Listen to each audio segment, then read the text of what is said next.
Welcome everybody to session 5, room B, last day of the Kentucky GIS 2020 virtual conference. Hopefully everybody has learned something in the last couple days. I know I have, especially when it comes to helping run a virtual conference. That's been fun and interesting and exciting. But we're not here to talk about that. We are here today to talk about student forecast modeling for Kenton County school districts utilizing the GIS extension school site by Davis, by Davis Demographics. Today's speaker is Joe Busemeyer with PDS and LINK-GIS, and he'll be speaking shortly, but before we do that, just gonna run through a couple house cleaning items. Everybody is muted. We ask that you stay muted during the entirety of this presentation. Feel free to put questions in the chat and we will get to those when we can. Most questions will be answered at the end of the presentation. Let's see. Here we go. Okay, welcome, John. And with that, a little bit about Joe. Get my other screen here. Joe has worked in the GIS field since 2004 and with LINK-GIS PDS since 2007. Joe's primary responsibilities with LINK-GIS include developing web-based GIS applications, working with ArcGIS Enterprises, assisting Northern Kentucky agencies with specialized GIS projects and custom mapping. Joe has also worked with city administrators and emergency management administrators in Northern Kentucky to meet their GIS needs. Joe earned his MA and BA in geography from the University of Cincinnati, and Joe is a member of the Kentucky Association of Mapping Professionals. Joe, I will mute and turn off my video. The show is yours. Okay, thank you, Ryan. Let's see, this will stop other screen sharing. Yes, I want to continue. Right. Okay. Do you see the beginning of my PowerPoint, Mr. Herman? You are good to go. Okay. Great. Well, good morning, everybody. It's funny to hear my bio and the 2004 date. That date seems to keep getting farther and farther away every time I do one of these presentations. Anyway, I'm here to talk about student forecast modeling using the school site extension developed by Davis Demographics. Just a little bit of background on what this is and why we were tasked to do it. A little over a year ago, some administrators with the Kenton County School District had heard about this school site software developed by Davis Demographics, and they seemed really interested in it, and they knew it had a GIS component. Well, it was basically a GIS program, and they thought it could be beneficial for them. So they had asked PDS, Planning and Development Services, in Northern Kentucky to look at the potential use of this software. And for those who don't know, PDS stands for Planning and Development Services. We are a planning agency in Northern Kentucky. We've been around since the early 60s to help deal with some of the suburban growth and issues that go with that, starting after World War II. In the mid-1980s, the GIS consortium LINK-GIS was formed and has been operating since, and we basically handle the GIS needs for everyone in Kenton, Campbell, and Pendleton counties. And we've done a lot of work with the Kenton County School District before. I personally have helped them with some of their transportation maps. I've helped them with school boundaries, things like that. So anyway, the Kenton County School District was very interested in this software, and they asked us to, on their behalf, purchase the software, install it in at our location at PDS, and then for my colleague in our planning department, Chris Schneider, and I to actually receive training on the school site extension, so we could figure out how it works. And then in the end, we put the numbers together, and then Chris actually put together a very extensive report. It was close to 200 pages, and I'm not going to go into that, but he submitted that to the school, and my main focus was to help him understand how to use the GIS software and to kind of help them figure out the nuts and bolts to get the numbers needed after using the school site software. So for this particular presentation, it'll just be me speaking. Chris could not make it. Chris and I presented on how this school site software works to the Kenton County School District a week or so ago. So this is essentially the same presentation minus a couple things that Chris was going to talk about, and the school district just didn't want any certain pieces of information out there. But what I want to talk about is kind of the GIS component, how this software works, and then I want to talk about the variables that go into making the software work, and then I'm going to wrap it up with a few demo videos that kind of show exactly how the software works and a little bit of the inner workings. So what makes this possible? Well, this is possible by using the Esri GIS software. Davis Demographics developed their school site software to work within the ArcMap desktop environment. It was programmed to work that way, so it requires ArcMap desktop. We at PDS have the ArcMap desktop software. The school district is not, which is one of the reasons they asked us to house the software, and of course we have the GIS expertise. This also requires multiple GIS layers. I'll talk a little bit more about that in a minute. And then of course we need ArcMap to host the school site software. The school site software itself compiles the geographic data and the additional variables. It generates reports, which will be in the form of tables of the student projections. And it can generate maps within ArcMap to visualize those projections. So the geographic data that was required to make this work were our street centerline networks that assists with geocoding student addresses. Parcels and address points were actually used with some of the geocoding of student addresses as well, but street centerlines, I believe, were the main thing that Davis Demographics used initially when geocoding students. And then they also needed our school building locations and our school district boundaries. That helped them develop what they call their study areas. A study area layer is a polygon layer that I guess Davis Demographics would call it the lifeblood of how the school site software works. It's the building blocks of a school district. It's an irregular network of polygons that comprise all of the Kenton County School District. And what the idea is, it's to evenly distribute the students per study area throughout the entire school district. Their goal is to get between 70 and 100 students per study area. Some might have a little more, some might have a little less. And what that resulted in were 228 study areas for all of the Kenton County School District. These typically follow logical boundaries such as streets, railroads, and most importantly, rivers, but most importantly, school districts themselves, especially the elementary school district boundaries. That seemed to really be the level that Davis Demographics was focusing on. They actually created the study area layer and then provided it to us, which of course helps to run the school site software. Now, we do future modeling and we think students have moved around and we need study areas to change to make more sense to us. We have the ability to do that and rerun the school site software projections. Finally, we have student locations. And of course, these are geocoded addresses from data provided by the Kenton County School District using street centerline data. What we used were current addresses. And when I talk about the current addresses or current year, I'm really referring to the last school year, 2019-2020. That's because we ran this modeling on this past school year. So whenever you hear me say current addresses, I'm actually referring to the 2019-2020 school year. So we've got the student address data for that specific year. And then we also received the student addresses for the 3 years prior.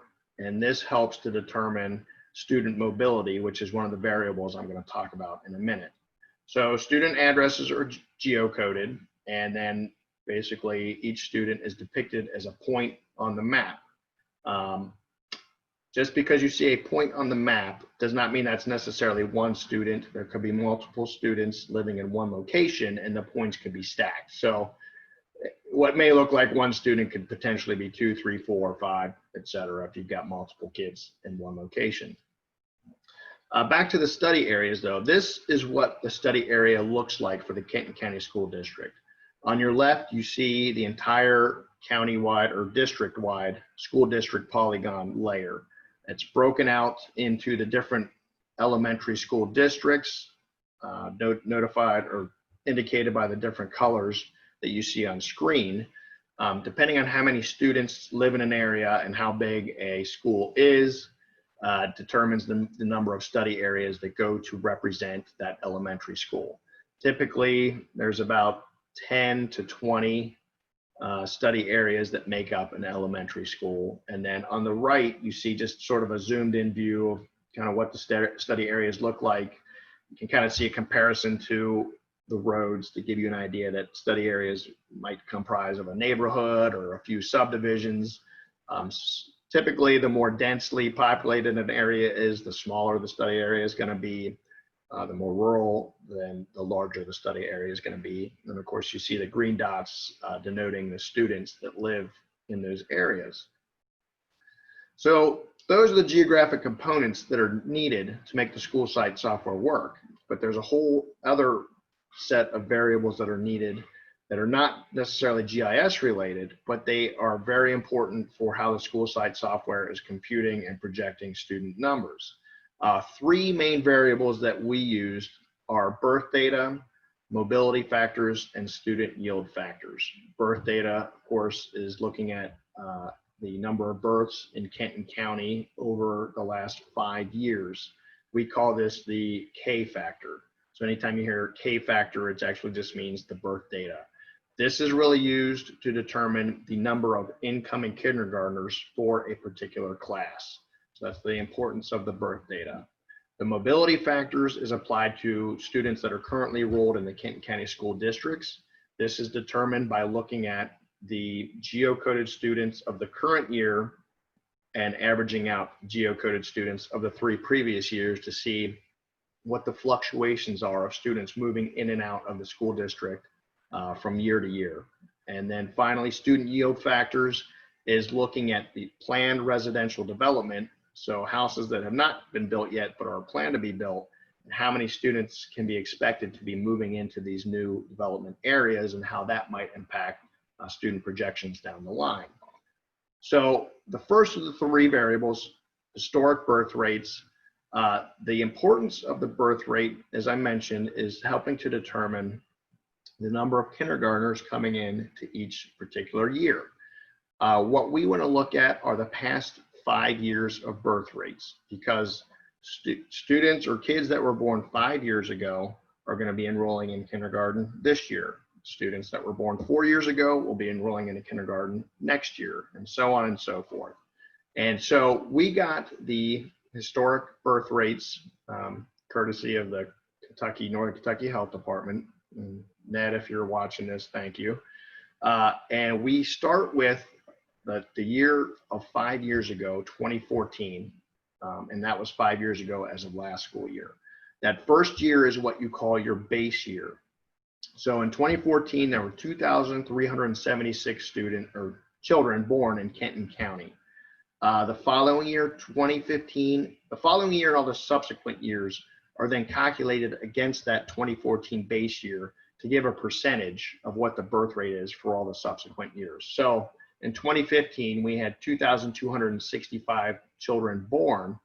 If you take that compared to the 2014 year, that means there was a birth rate of 95% compared to the 2014 year. In 2016, there were even less kids born. There were 2,130, which is 90% of how many were born in the base year of 2014, and so on and so forth through 2017, 2018, 2019. So you see these percentages: 95, 90, 98, 92, and 89. Those are really the numbers that are used in the school site software to help with those projections. The second variable, student mobility, would be defined as the increase or decrease in the migration of students within the district boundary that live in the existing housing already in place and that are currently enrolled in the school. What this table shows are the percentages of students that are entering or leaving the school district when moving from one grade to another per elementary school within the school district. Green denoting an increase in students from one grade to the next, and the pink denoting a decrease in students. Now, what you'll notice is on here, and this is based on the current year and the 3 years prior. That's how these numbers are calculated. So one thing you may notice is the grades 10 to 11, grades 11 through 12, you see a lot of pink. You see a lot of decrease in students enrolled in the Kenton County School District. This is typical throughout the United States. At these grade levels, you start to get more dropouts in high school. So that's why you tend to see more of the pinks and the greens. Now, the Kenton County School District actually has a 95% graduation rate, which is very good. Even Kentucky as a state, I believe, has a 94% graduation rate, which is still pretty darn good considering the US graduation rate is actually 88%. So when you see a lot of these pinks on these last couple years, it's really not alarming, and it's not an indictment on Kenton County school districts. That's just something that happens. Kids tend to leave school in their high school years. Now, if you look at the grade 5 to grade 6 and the grade 6 to grade 7, you can kind of see some decreases in some of the elementary schools there more than some of the other grades. And maybe this indicates that kids are enrolled in the Kenton County school districts for elementary school, but when they get to middle school, maybe they decide to go to some of the area private schools. And so you might see some decreases there. And then it looks like in the grade 1 to grade 2, looks like for some reason there's multiple schools that show a decrease. And maybe that's something that the Kenton County School District, they might know that there's some factor that's contributing to that. So that might kind of help reinforce something that they already know. So that's really what the student mobility variable is looking at, is typically, are we seeing an increase in students from one grade to another, or a decrease? And it's based on current enrolled students of the current year and the 3 years prior. And then the third variable, which is the student yield factor, is based on the projected housing. So being a planning agency of PDS, we help deal with development in Northern Kentucky, and we have access to platted lots and lots that are available, and the total planned lots that will eventually be planned for development. So a platted lot would be a lot that has been created and subdivided. Platted lots available would be any remaining platted lots that do not have a house built on them yet. And then the total plan would be the total lots eventually planned for development. In Northern Kentucky, I believe we have 44 active subdivisions. And what this is looking at is just a couple examples here of subdivisions in Northern Kentucky: Meadow Glen and Battle Ridge subdivision. And what we did was we looked at the number of houses built in each of the active subdivisions, and we try to get an average of how many we think are going to have been built per year, so we can sort of project that out into the future. So looking at Meadow Glen, in 2014, there were 26 homes built. 2015, none. 2016, there were 20. 2017, none. 2018, there were 31. 2019, there were 9. So that averages out to about 14.3 new houses per year in that subdivision. Battle Ridge, same thing. You take a look at the average over the years: 10, 0, 14, 18, 0, 14, 19. That averages out to about 10.7 new houses built per year in that subdivision. So what does that mean? So Battle Ridge had 56 lots platted already. They had 75 total planned. That means they have about 20 lots remaining. Well, Battle Ridge, on average, has been building houses at a rate of about 10.7 per year. So if you look at the bottom table, projecting this out, that means if we took those averages, Battle Ridge will be projected to build 10 more houses this year, 2020, and 10 more in 2021, and then they will have reached their maximum number of lots planned, and they will have expired. Their numbers will have expired. Meadow Glen, much larger subdivision, has 275 lots already platted, 369 planned, so there are about 115 remaining. And that subdivision's been averaging just over 14 new houses a year. So if we take that average, we can see that, well, from 2020 to 2027, we'll average that subdivision will get 14 more houses a year. And then 2028, they will have expired all the number of lots that are available. So we have to look at the number of houses that are planned in these new subdivisions. And then we took a look at the active subdivisions where houses have already been built and the geocoded students that live in those areas to determine what we call our student yield. What this means is if we've got 100 lots that have been built on, and those 100 lots have 50 students that are enrolled in the school district, then that gives us a student yield of 0.5. To break it down further, we could say, okay, well, of the 50 students, 24 of them are the elementary school, K through 5, so that gives us a yield of 0.24. 11 of the 50 students are the middle schools, 6 through 8, so that gives us the yield of 0.11. And then 15 of the 50 students are of the high school age, and that gives us a student yield of 0.15. Of course, if you add 0.24, 0.11, and 0.15, that totals a total student yield of 0.5. So we did these calculations for all of the active developments in the Kenton County School District and took the average of all the developments, and these are what we came up with. We have two types of development currently in Kenton County. We have single family and we have multifamily. And these are the student yield factors that we came up with. 0.29 for elementary for single family, 0.09 for middle school for single family, and 0.12 for high school in single family. And then conversely, in multifamily, our numbers are 0.26, 0.08, and 0.10. Davis Demographics said those are pretty typical numbers of what they see throughout the country. So we felt pretty good about that when they said this is a pretty normal count or student yield. So back to the variables, we take our geographic data to create a projection model, and we plug in these three main variables into the school site software, and then it compiles the numbers, and then it spits out some projection tables and then some visualizations in ArcMap.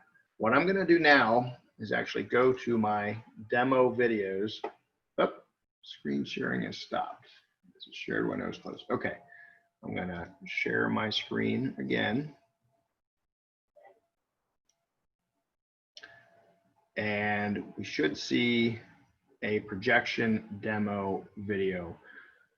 Ryan, can you just confirm with me that you guys are seeing the projection demo video? Confirmed. Okay, thank you, sir. So the school site software, again, it was programmed for the ArcMap platform. So it is, once you load the software, then you add it in to ArcMap as an extension. Check your boxes there. Once your extensions are loaded, and well, I'm going to pause this real quick.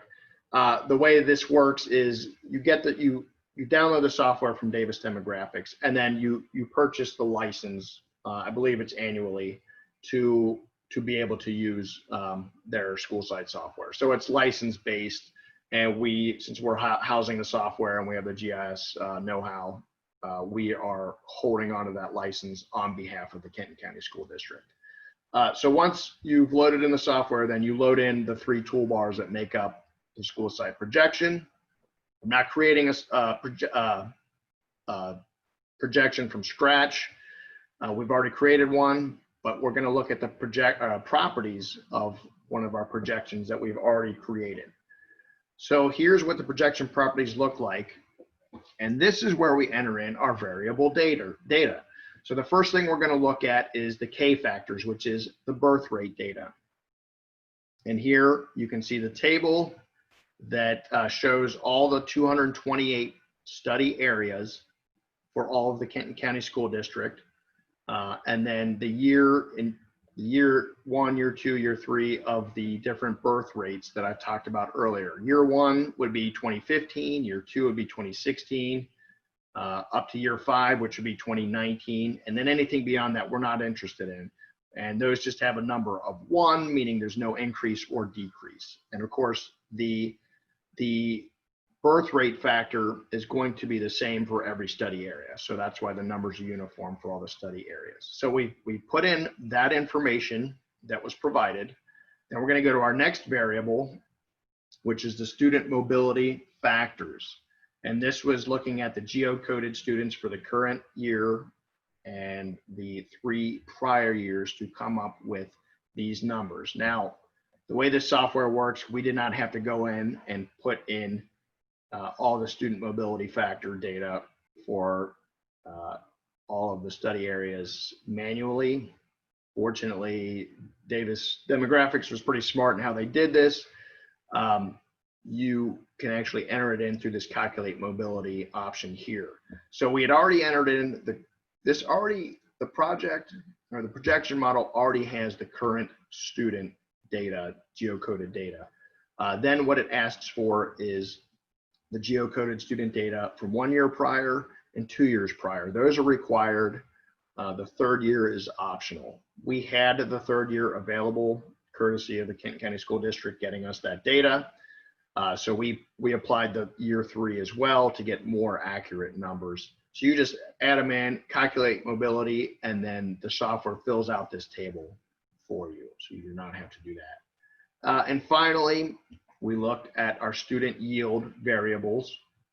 They offer 4 types of development options. We only have 2 types, single family and multifamily in Kenton County. So we turned off types 4 and types 3 and just used types 1 as single family and type 2 as multifamily. And then we plugged in those numbers from the student yields into the table. So we can see our student yield numbers for K through 6, 7 through 8, and 9 through 12. So elementary, middle, and high school. Once we've got all that data in, we run the projection. And it can take a few minutes to run, but we've already done it. So what this will then do is generate reports. So then here we can look at the reports. And what this is looking at right now is just Beech Grove Elementary. So you have the option to look at individual elementary schools. You can look at middle schools. You can look at high schools. You can look at all of the attendance area. You can specify which grades you want to look at. So we're looking at K through 5 of Beech Grove Elementary School. And here we see the student counts for all the different grades. Now, maybe I want to see the student count projections for the entire school. So I'm going to put in the summary range of K through 5. And I want to project 5 years out. We have the options for 3, 5, 7, and 10. I'm going to view it. Now I see the summary. So it looks like for Beech Grove Elementary, they are looking at a projected increase in students by 52 students from 2019 to 2024. And then we can just look at what this data looks like within ArcMap. So we have a few options in the software to dictate what data we want to show. For this purpose, we'll just show what the student projections are for all grade levels, K through 12.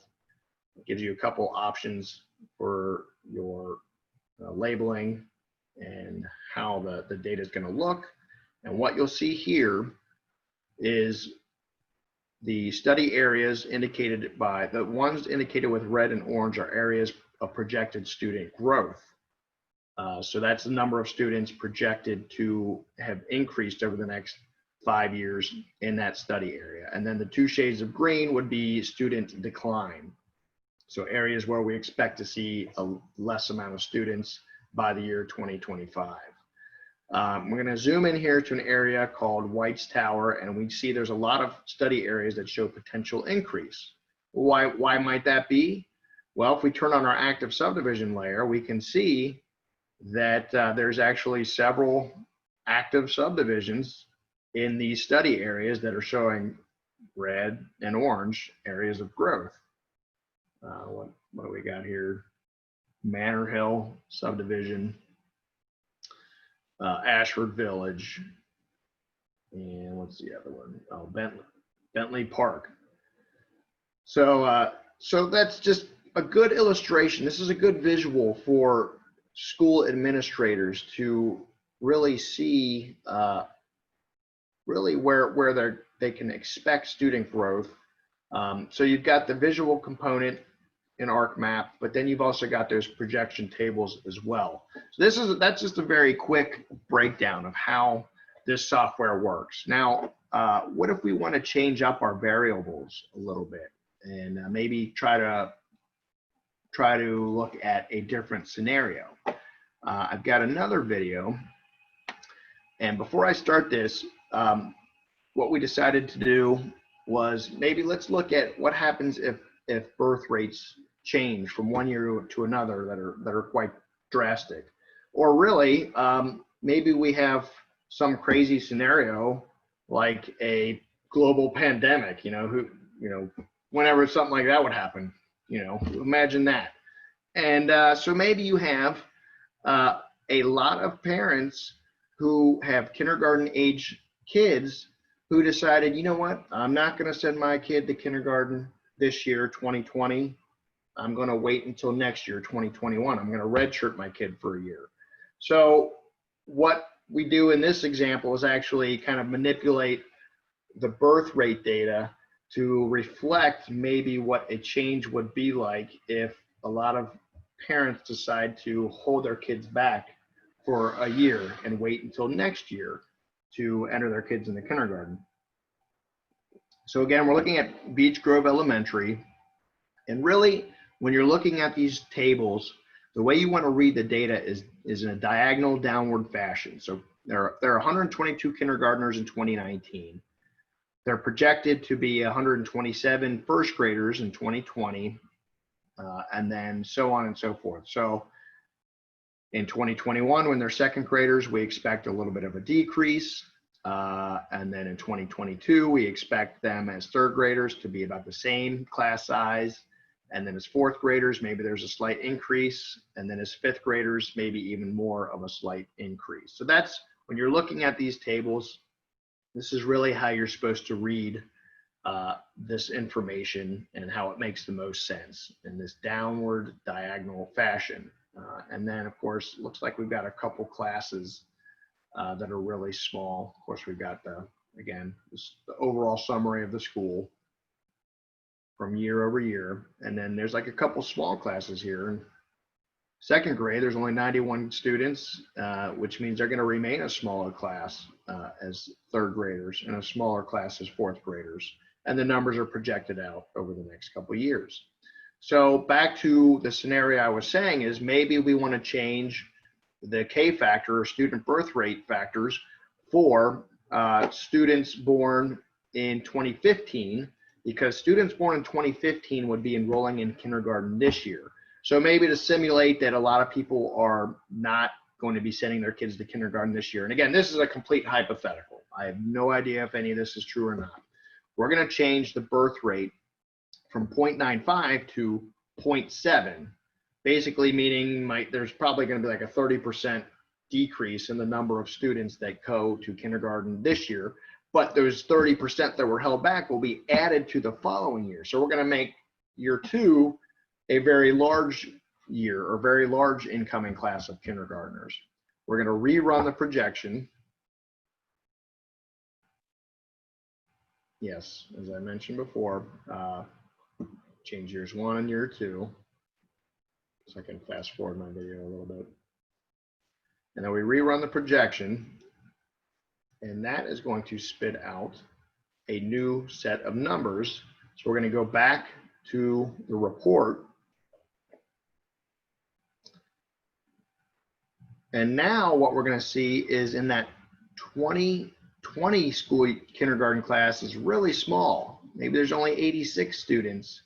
And that means they're going to continue to be a small class as first graders, as second graders, as third graders. And it's running the projections on that small class to try to project out what the students are. And then conversely, that really large kindergarten class in 2021 will remain a large class as first graders in 2022, as second graders in 2023, and as third graders in 2024.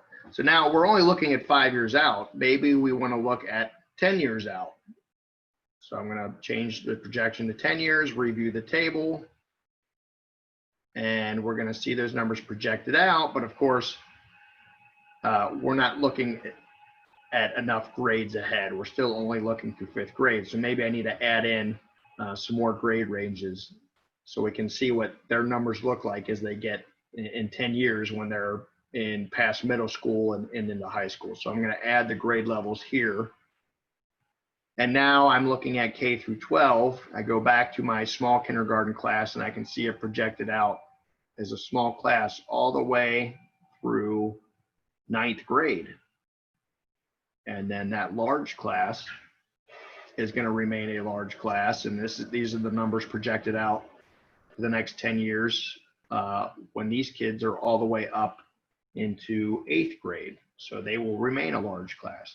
So again, it's just an example of how the variables can be changed and how it can quickly project out these numbers. And this really is an invaluable tool to the school districts, because if they want to look at all different kinds of scenarios, then they can see different options and maybe start to look at how they can handle an influx of students or a decrease in students, or do you need to shift students around, or do you need to add a school? And then that kind of brings us to this final demo video, which is kind of showing how this software can illustrate to the schools how to potentially move students around from one school, elementary school, to another. So, and this is all hypothetical again.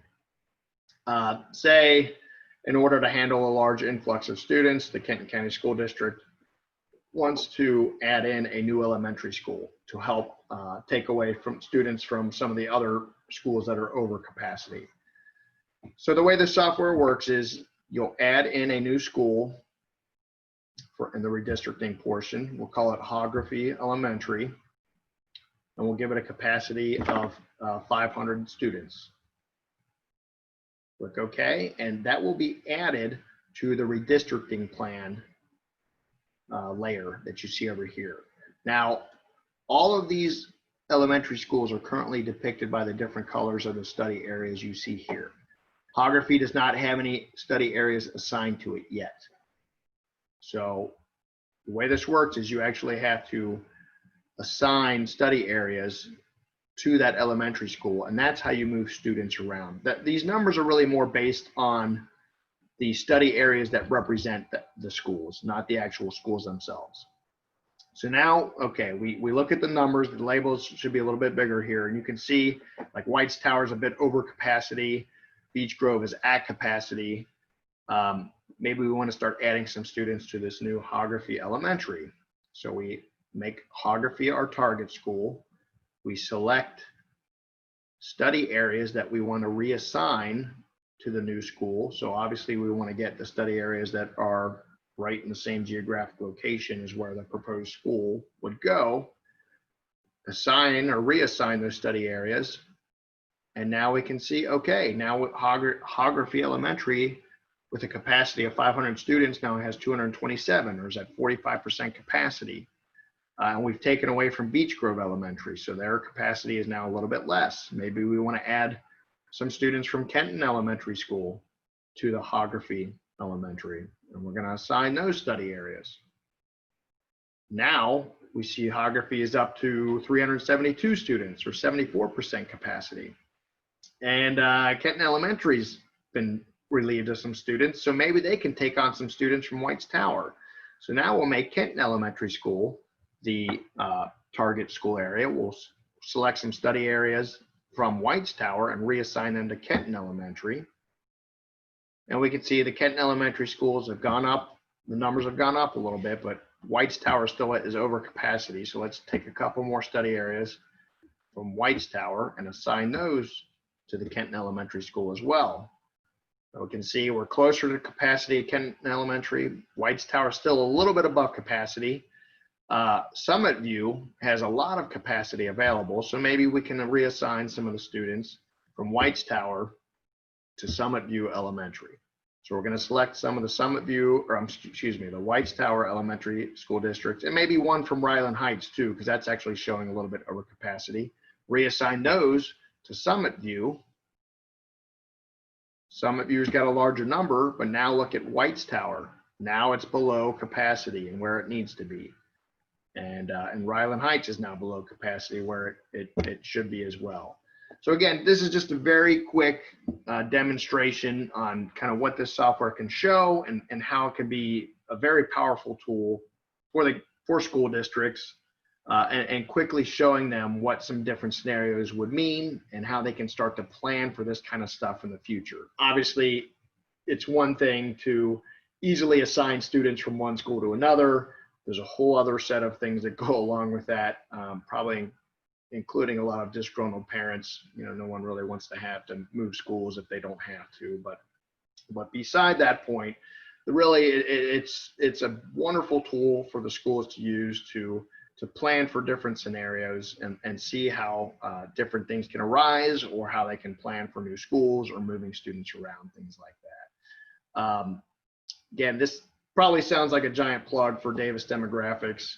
It's not, but I do want to give them a lot of credit. They really did design a pretty nice extension here. That's once you understand it and get a good grasp on it and what it can do, it is a really valuable tool. I believe Kenton County School District will probably be asking us to regenerate this report in the next month or two. For the next school year, and then project all the numbers out and provide them with an updated report, not a humongous 200-page report, but probably a 5 to 10-page report, just really honing in on the numbers of projected students from this current year, now 2020, 2021 forward 5 years and 10 years from now. So that's something that we'll probably be doing for them. And one thing that Davis Demographics actually recommends is running these projection models around November.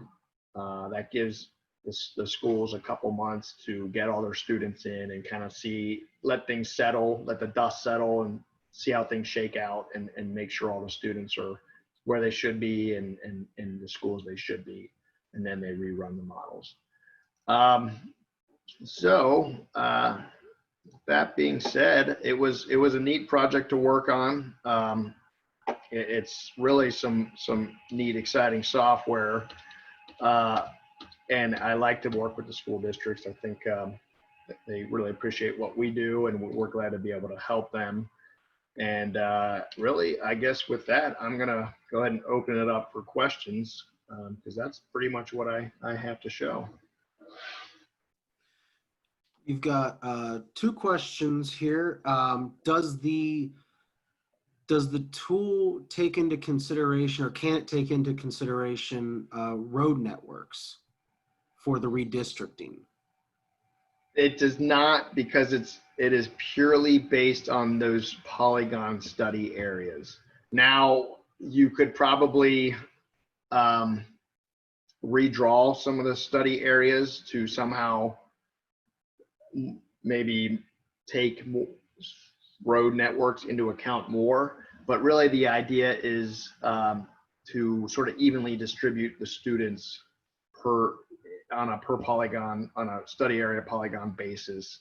So as far as I know, it's really about that parcel polygon layer, and with the street centerlines being more of a line data set, I don't know if that would work. Okay, thank you. Next comment is from Jordan Ham. Awesome analysis, Joe. Any plans to expand this project and offer it to the other school districts in Kenton and Campbell County? And are the results available to share with other organizations? So the first question, Kenton County came to us asking us to do this, and we in our contract with them, they get a certain amount of our time and expertise to help them with projects. We don't have any plans to do this with any other of the school districts, but if they are interested and they want to come to us to run some of these models for them, and we would work something out, absolutely, we would help them. There's no plans of it right now, but if again, you know, we do work in Campbell County and Pendleton County too, and then of course we help out the you know, Covington, Erlanger, Ellesmere, Beechwood, those school districts. If they were interested in this and came to us and we were able to work something out, then yes, I think we would, but there are currently no plans now. And then your second question, as far as sharing the information from the school districts, I don't think we can. I think that would really be up to the folks at the Kenton County School Districts to decide if that's information they want the public to see or not. So I definitely could say on my end, I cannot. I would talk to some of the folks at Kenton County Schools. Rob Haney, Haney, would be a pretty good person to talk to. He's been kind of the liaison, and he was the one that actually was really most interested in the software when he first saw it at I think it was the Fayetteville School District, like, you know, last summer of 2019. But he's the one that came to PDS and has kind of been working with Chris and I, and Rob's staff working with Chris and I to put all this together. So he would actually, if you want to try to get the data, I would probably try to contact him. I probably have his email. I could probably share it with you, Jordan. But I would not want to give out that information without any of their consent. So I'd almost feel more comfortable just directing anyone straight to them.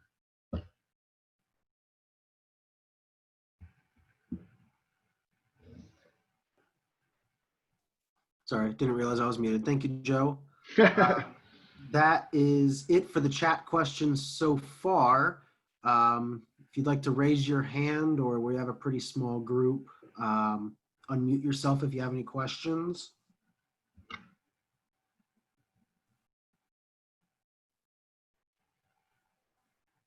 I hope everything made sense. I know there's a lot to cover, and I know the variables can be a little bit confusing when talking about them and trying to get everything to make sense.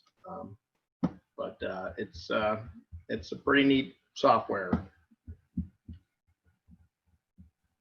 Pretty powerful. Yeah, working next to you and finally seeing it in action like that, it's a very powerful tool. And Davis Demographics offered, you know, part of what they offer is training too. And it was 2 days of training that Chris and I took to really learn the different aspects of the software. And then they offered pretty good support too when we've had questions about stuff since our training. So we received the training back in it was January of this year, late January. We unfortunately had to fly out to Scottsdale in January for a couple days and receive training. And then we ran the models basically in late spring, so towards the end of the 2019-2020 school year. But they've been great. They've been a really good company to work with. And again, I know I might sound like I'm plugging them and shilling them, but I got to give them credit. They've done a good job on this.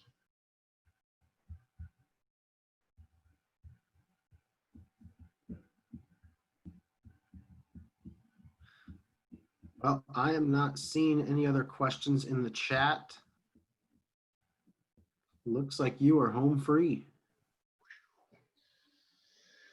All right, I feel pretty good now. Thanks everybody for listening. And if you have any questions you think of in the future, feel free to email me, jbusemeyer@pdskc.org. And if you have any questions, myself or my colleague Chris could hopefully answer them for you. So thanks everybody.